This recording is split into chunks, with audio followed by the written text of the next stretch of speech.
Very good evening media friends, thank you so much. हम अभी immediately अभी यहाँ से home minister honourable home minister Mamanatung sir का घर से आ रहा है। तो पिछले एक महीना से हम ये इशू का पीछे में पड़ा हुआ है और मैं बता दूँ ये constable GD civil and constable IRBN band and bugler examination 2025 का जो इशू है।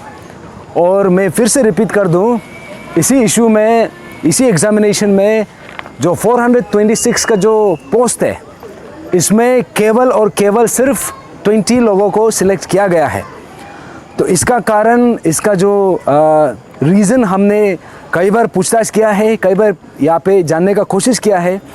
तो लास्ट टाइम हम honourable home minister Mamanatung sir से हमारा मुलाकात हुआ था ऑन 1st ऑफ अगस्त को हमारा मुलाकात हुआ था और हम लोगों को एक्चुअली 12th ऑफ अगस्त के लिए समय दिया गया था।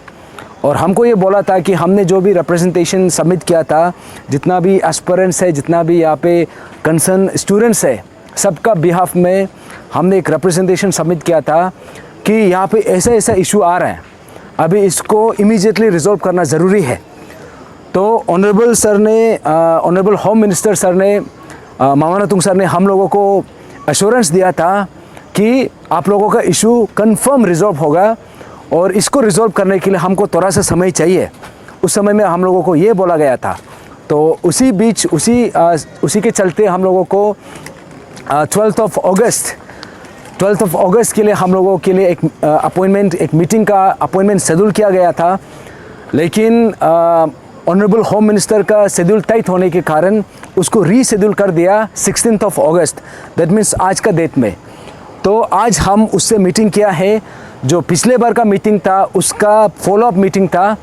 और हम लोगों को ये बताया है कि जितना भी अग्रीड एस्पिरेंट्स है, इन लोगों के लिए जो वन टाइम एज रिलैक्सेशन का जो बात था उसको उन्होंने कैबिनेट में पास किया है, कैबिनेट में इसका चर्चा हुआ है। लेकिन हमने यहाँ पे जो अहम मुद्दा है, क्योंकि जो एज रिलैक्सेशन ये जो था ये कॉम्प्लीमेंट्री, ये सेकेंड वाला ये पॉइंट है, लेकिन जो प्राइमरी पॉइंट ये है जो 33% का जो कट ऑफ मार्क्स का जो रिलैक्सेशन है। इसीलिए हमने मांगा, जब हम पिछले बार होम मिनिस्टर सर से जब मिला था, हम लोगों को पता नहीं था कि ऐसा भी कोई रूल एग्जिस्ट करता है कि यहाँ पे मार्क्स रिलैक्सेशन किया जा सकता है। लेकिन उसको मिलने के बाद जब हमारा फॉलोअप मीटिंग हुआ, इनफैक्ट हम जब ये एआर में एडमिनिस्ट्रेटिव रिफॉर्म्स डिपार्टमेंट से और दूसरा सोर्सेस से हमको पता चला है कि यहाँ पे ऐसा कोई रूल है। जो रूल है ये एडमिनिस्ट्रेटिव रिफॉर्म्स डिपार्टमेंट से ही निकला है, ये गवर्नमेंट ऑफ इंडिया का गेजेट नोटिफिकेशन है, जिसका तहत यहाँ पे जो भी कट ऑफ मार्क्स है इसमें रिलैक्सेशन किया जा सकता है और करना भी चाहिए। लेकिन एपीएसएसबी का जो चेयरमैन है और जो बोर्ड मेंबर्स है, उन्होंने जो प्रीवियस जो हम लोगों को एश्योरेंस दिया था कि जब तक ये इशू रिजॉल्व नहीं होगा तब तक रिजल्ट को विदहोल्ड करके रखेगा, ये हम लोग को बोला गया था। लेकिन 12 तारीख को उन्होंने अपना जो एश्योरेंस था उसमें करा नहीं उतर के उन्होंने क्या किया कि रिजल्ट को डिक्लेयर कर दिया और विदाउट एनी चेंजेस। जो 20 था 20 का 20 ऐसे दोबारा उसको पब्लिश कर दिया। तब हमने ये बात को चेरा है, जब आपका पास ऑलरेडी गाइडलाइन है जहाँ पे number of Arunachal Pradesh schedule tribe students अगर अवेलेबल ऑलरेडी है और वो अगर 33 मार्क्स स्कोर नहीं कर पा रहे, जो कट ऑफ मार्क्स को स्कोर नहीं कर पा रहा है, तो यहाँ पे प्रोविज़न है कि इसमें रिलैक्स किया जा सकता है। दैट मीन्स 33% जो कट ऑफ था उससे नीचे लेके आ सकता है। तो इसी बात को हम आज होम मिनिस्टर सर से फिर से चर्चा किया कि आपने जो एज रिलैक्सेशन का जो बात हम लोग के लिए रखा है, जो हम लोग को एश्योरेंस दिया है, इसके लिए वी आर ग्रेटफुल। लेकिन एज रिलैक्सेशन जो है, this is the second point. The primary demand ये है कि इन लोगों का जो कट ऑफ मार्क्स है, जो 33% का जो कट ऑफ मार्क्स था, उसमें रिलैक्सेशन करना है, उसको कम कर देना है, ताकि 406 पोस्ट जो वैकेंट रह गया है उसको फिलअप करना है। तो आज हम ऑलमोस्ट 1.5 आवर का डिस्कशन हुआ, बहुत लंबा डिस्कशन था और हमारा बात को बहुत डिटेल से सुना है, हमारा बात को बहुत ध्यान से सुना है। और उसके बाद हम लोगों को फिर से और एक डेट हम लोगों के लिए एक अपॉइंटमेंट का एक डेट शेड्यूल किया है 21 को 21 अगस्त 2025 में।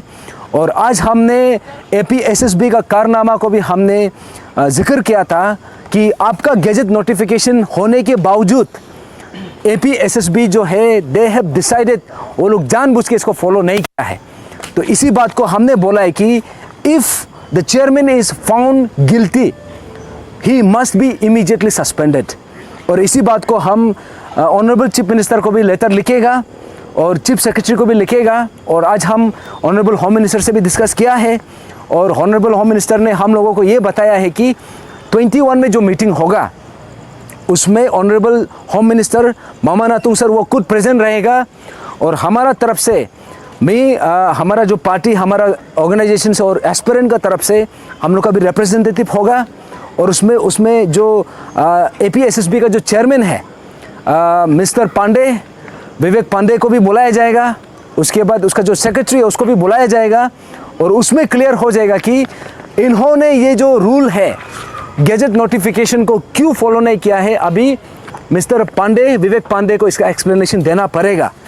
और एक्सप्लेनेशन अगर वो नहीं दे पाता है, इसमें अगर करेक्शन नहीं करता है, तो हमने मांग रखा है कि इसको इमीडिएटली सस्पेंशन करना है।